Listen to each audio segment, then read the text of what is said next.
So here we are on a rainy day in Labyrinthum. This is the actual, real Labyrinthum world where I have built this house. The video is up on my main channel. I'm glad I finally got that done. And now we can carry on with the second episode, which is what I want to talk about. Well, not just the second episode, but more than that. I have a clearer idea about what I want to do in this series. So this is the first house. It's nothing really big or special, you know. I'm going to have a couple more houses going up here, and I think I'm going to do both of them in one episode.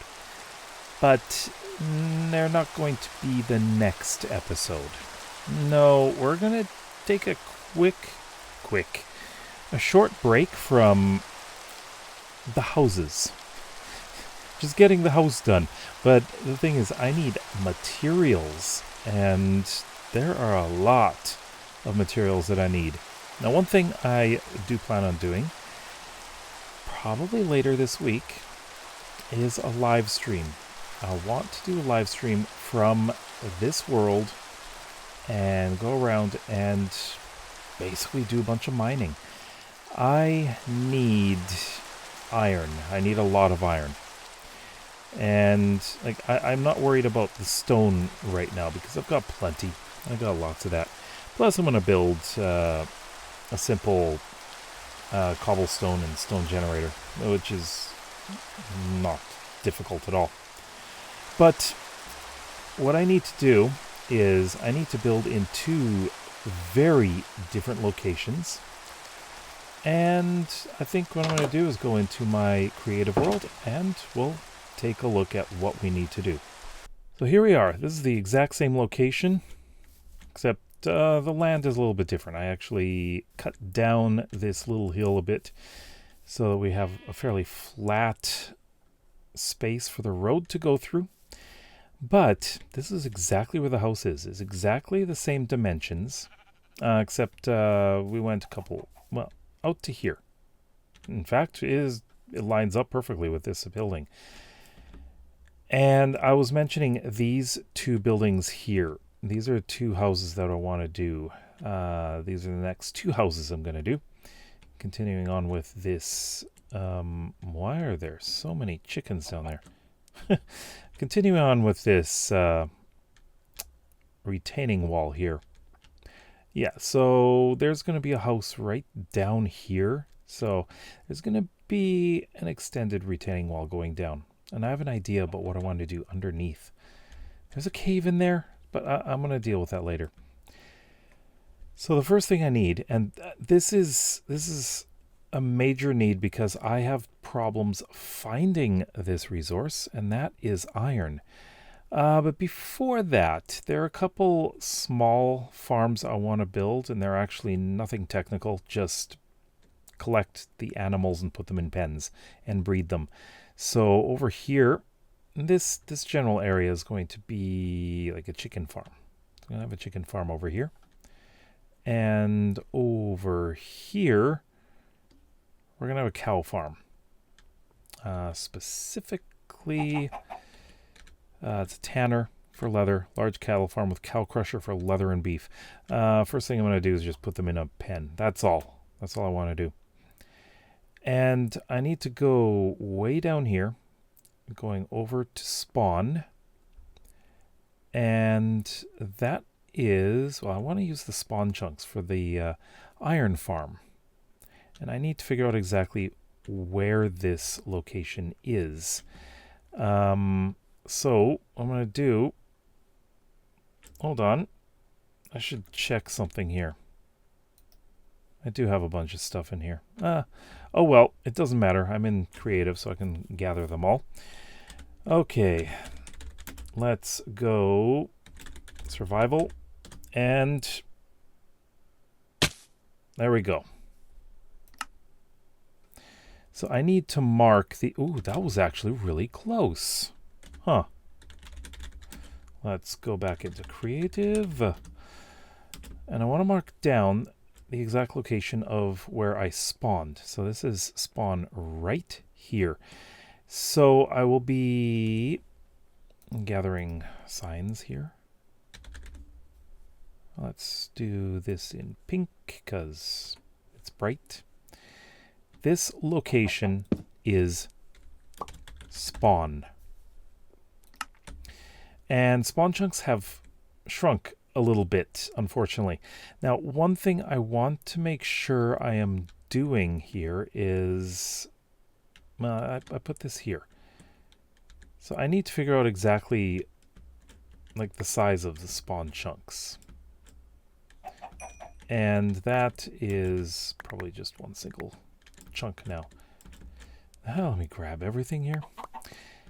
And I want to make it so that this is always active.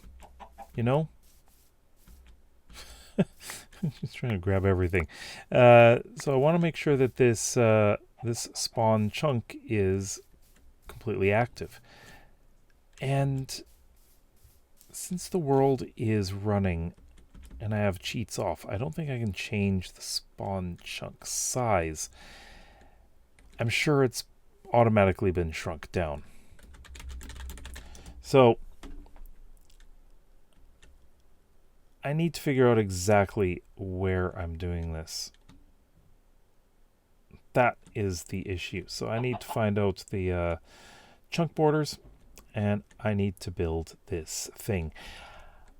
I am worried about accidentally spawning in the actual iron farm. So anyone that downloads the world, also when I return from defeating the dragon, well, when I return from defeating the dragon, you just spawn where your spawn is, not necessarily this spot. So yeah. So I need to figure that out. It's a lot of technical stuff.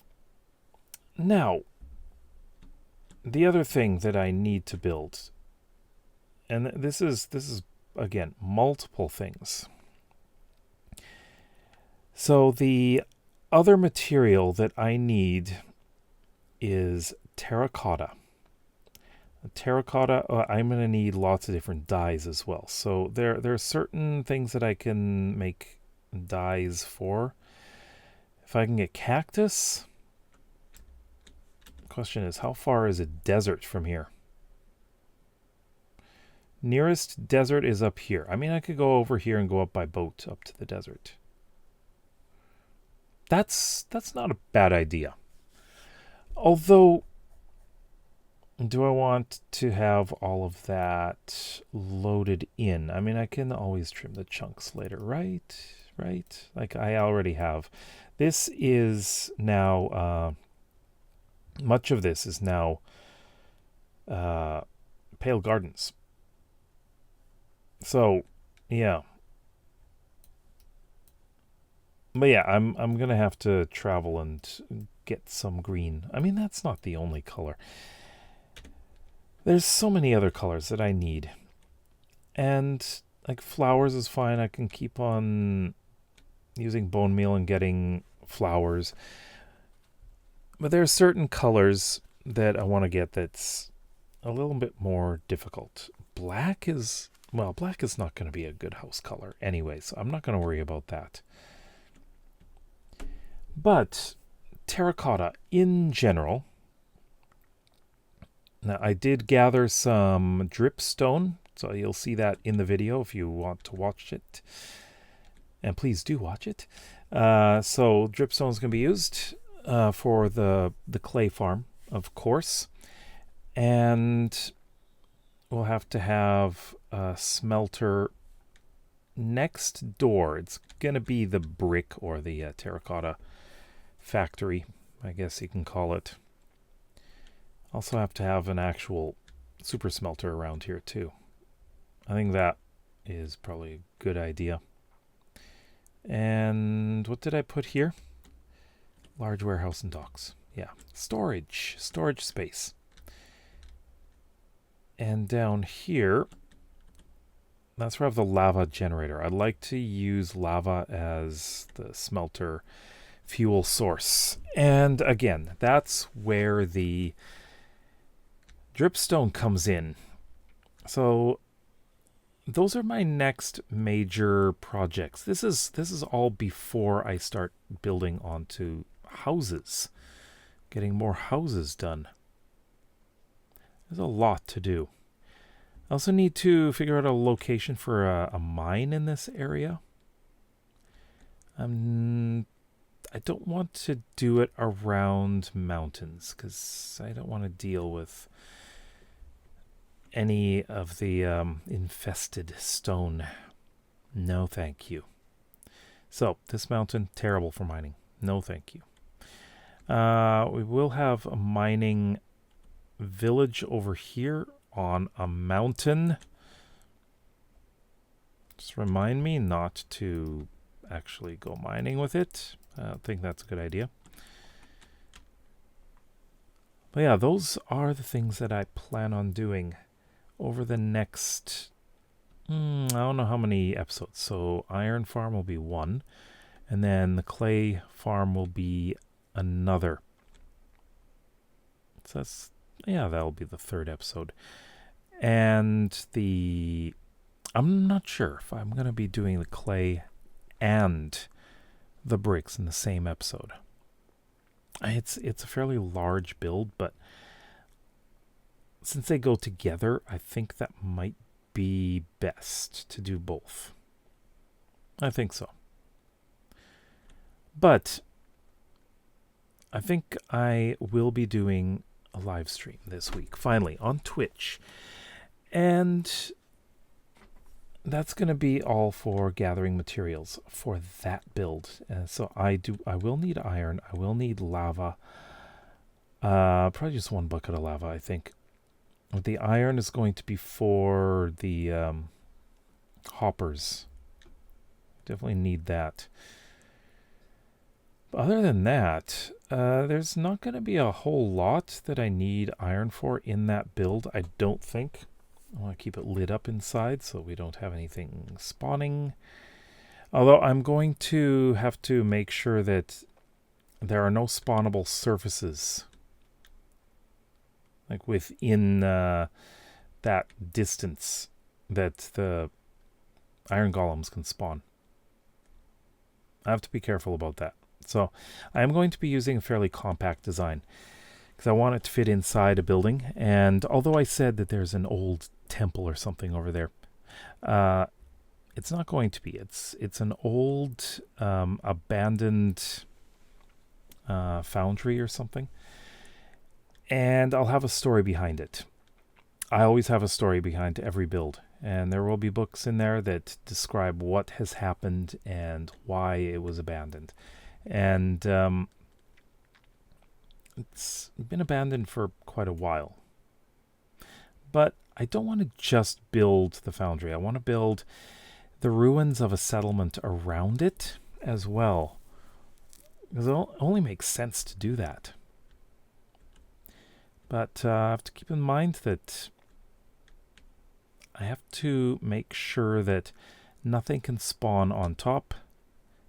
Oh, and next time I am going to the Nether because I need to get something special for this.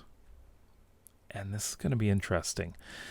This is going to be a tool that I'm going to be using in a lot of the taller builds and the cliffside builds and the bridges. I'm not going to say what it is yet. But those are the plans. And I'm not sure what else. I'll have to do a lot of planning to figure out what I'm going to be building. But what do you think? Do you have any suggestions about automated or semi-automated farms that I could use, especially industrial ones? Let me know in the comments below. If you like videos like this and would like to see some more, then please consider subscribing to this channel as well as my main one where Labyrinthum is. We'll see you next time. Bye-bye.